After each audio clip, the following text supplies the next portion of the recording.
this is the story time of how my best friend and I, we got drugged. It was a Monday night, and my best friends and I, we all worked at the same restaurant, so we decided to go to our restaurant that we were working at to go get dinner because we got like half off. It's a nice bougie restaurant, so we were like, this is like a fun little night out, and none of us worked on Monday. So dinner's going beautifully. We each have about like one drink each. I didn't want to drink much because I knew I wanted a photo shoot in the lounge after. We got like the most stunning photos. It was absolutely gorgeous. We also could not get fucked up because like that is our place of work, and we could literally get fired for getting fucked up. And it was a Monday, so like we really weren't on a vibe like that. We just wanted a nice dinner. So at this point, we're getting our photos in the lounge. We're not drunk whatsoever, but we're like, hey, let's go to this place down the block because we still want to like hang out, have fun. We'll sit at the bar and we'll just have a good time. So we get to this other lounge, and it's literally just us in there and then two men at the bar because it's a fucking Monday, so like nobody's out. Wait, Katie just brought up such a good point. This is a huge disclaimer. We were like industry people, so like servers. Wait, how do you describe that? I'm just gonna describe it. What? Mind you, we're only out on like Mondays and Tuesday nights because those are the days we had off because we're industry people. Industry people! I felt like I had to add that we were industry people because it is a little weird to just be like, we're at a bar on a Monday night. So the guys at the bar come up to us and they're like, let us buy you a drink. And we're like, okay, because that's like a normal thing when we go out. We're like, okay, yeah, buy our drinks, whatever. And I would say we're all anxious ass bitches. So like, obviously we're gonna be like aware and watch them at the bar while they're getting our drinks to make sure they're not putting like any shit in it. And it looks fine, like everything looks fine. We're sitting at the bar with these guys, we're drinking, they're telling us all about their lives. And like immediately they came off creepy as fuck because I feel like within like the first 10 minutes they're like, we could take you anywhere in the world, like I'm from Miami, we could do whatever you want. Wait, valid point, he was wearing an Aztec Patagonia, so we're like, okay, you're a weirdo in general. But I feel like when you're in that situation, it's kind of hard to get away from them, but we knew that we were going to be ending the night soon. I'm 2 sips into my drink, like literally 2 sips. We probably had been there like 30 minutes at this point, and Katie and I decided to go to the bathroom. Go to part 2. We go to the bathroom, and this is when I'm like, okay, wait, fuck, like I'm not well whatsoever. We're just super like laughing and like giggly, but like I'm still feeling like dizzy. I'm feeling like super fucked up. But mind you, our other friends at the bar with the guys watching our drinks. How'd you feel in the bathroom? Dizzy.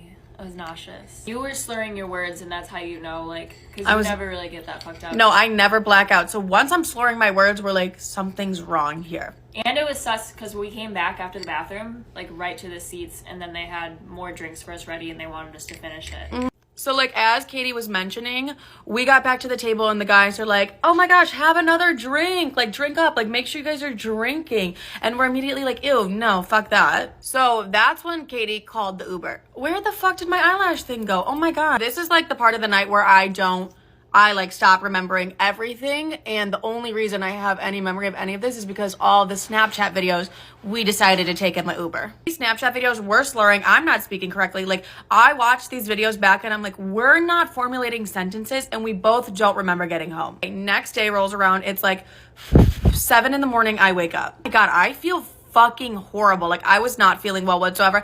I can't even describe to you what I felt because it just felt terrible. So now I'm looking at my phone and I'm reading text messages from the night before, and I have text messages from the one man being like, where'd you go? Why'd you leave? Come hang out. Like I can fly you to Miami. It was really big on like flying us to Miami. And we literally never said we wanted to go to Miami. So I don't know why Miami was such a big thing for them. Mind you, this man is wearing an Aztec Patagonia. He doesn't even look like he can afford to go to Miami. No, he's literally not going to Miami. The text messages were like super creepy, like come to my hotel room, come to this. I'm like, how did he get my fucking number? Because like I don't give my number out, so I'm like, how did he get my number? But then I finally get in contact with Katie and I'm like, dude, I'm not well. Like that whole next day, I was so beyond unwell. At first, I didn't even think that we both were, because I always get bad hangovers. Yeah, same. Just because of my mental illness pills. Like, yeah. I have 1 sip of alcohol and I'll be hungover and like drunk. Yeah. But then once we both kind of realized how horrible we both felt, and we both only had like 1.5 drinks, we were like, wait a damn minute. And I realized, I'm like, we've been fucking drugged. And then I just felt like disgusting. I was like, I don't, like that just felt, I don't even know the word. Like, just taken advantage of, I guess. Just felt taken advantage of. Felt literally fucking horrible. But we went back to work, and we're really close with our manager from work. So we're like telling him everything that happened. And he's like, oh my God, that happens all the time. They're like, I'm so sorry that happened to you. But like, that happens all the time. Like, apparently that's like the drug capital of Chicago. Like, everybody gets drugged at this place. Like, wait, what the fuck? But I would say like that drugging took me like a really long time to get over. I feel like we were both like, no, I'm not going out anymore. Like, I'm not doing this anymore because we took like a fat break from going out and just like being out in general. I feel like the moral of the story is just like avoid men in Patagonia, but also like listen to your friends when like she knew I was like clearly fucked up and she's like, she's literally never gets like this, so like let's get the fuck out of here. I guess basically if you're in this situation, just leave. I don't fucking know, honestly. I don't know what we got out of that. We were just scared. We didn't really learn anything. No, I don't feel like I learned anything. I just learned like, okay, no one's getting my drink. That's a lie. Everyone buys my drinks. I just feel like I learned like, okay, I'm fucking terrified of men. That's what I learned. Yeah. Am I the asshole for hosting an alternative reception for my daughter's vegan and alcohol-free wedding? My daughter and her fiance are planning on having a vegan and alcohol-free wedding, which caused an uproar within our family. Many of our family members and friends are meat eaters and enjoy having a drink or two, and they feel uncomfortable and unaccustomed to the restrictions being imposed on them. They feel like they won't be able to fully enjoy the wedding and that it is not a true representation of who they are. I understand my daughter's choices and respect them, but I also want to make sure that everyone feels comfortable and happy. After much discussion with family and friends, I decided to host an alternative reception at my home where meat and alcohol are going to be served for those who are unhappy with my daughter's reception. I made it clear that this is an optional event and that everyone was welcome to attend or not. My guests are choosing to attend the alternative reception instead of my daughter's reception, which is making her feel completely distraught and angry. She thinks that I have disrespected her and her partner's choices and is accusing me of trying to sabotage her wedding. I told her that this is not the case and that I am simply trying to provide the wedding guests with more options. She insists that I should have supported her decision and made sure that everyone was comfortable with it. My daughter is threatening to disinvite me and my husband from the wedding if I do not cancel this alternative reception. I am now unsure if I am doing the right thing. I want to make sure that everyone is happy, but I also don't want to create an unnecessary rift with my daughter. Am I the asshole for hosting an alternative reception? After 10 years, I found out my daughter is not mine. I got together with my wife about 15 years ago. She came with a pre-made family of a daughter and 2 boys. Then, in October of 2012, she got pregnant. We weren't trying to conceive, but we weren't actively trying to prevent it either. The date of conception seemingly matched up, and a beautiful baby girl was born in August of 2013. I've been led to believe until this last Saturday that she was 100% mine, and I never questioned it.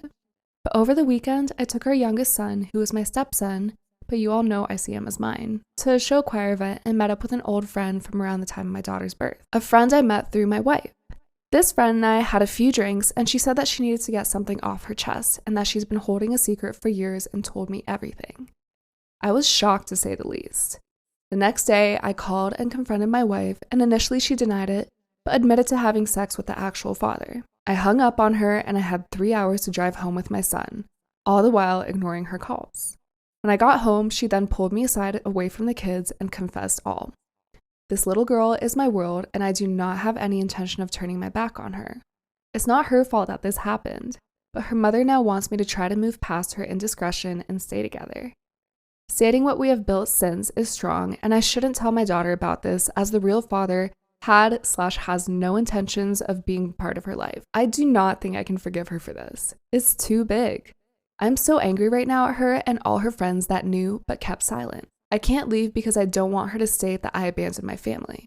I'm afraid that if I do keep this secret from my daughter, that she will one day find out and hate me for it. If I stay, I can't talk to anyone about it. They will be confused and astounded that I stuck around, and it would make me feel like less of a man. I would bottle it up and let it eat me up and then rage quit my life.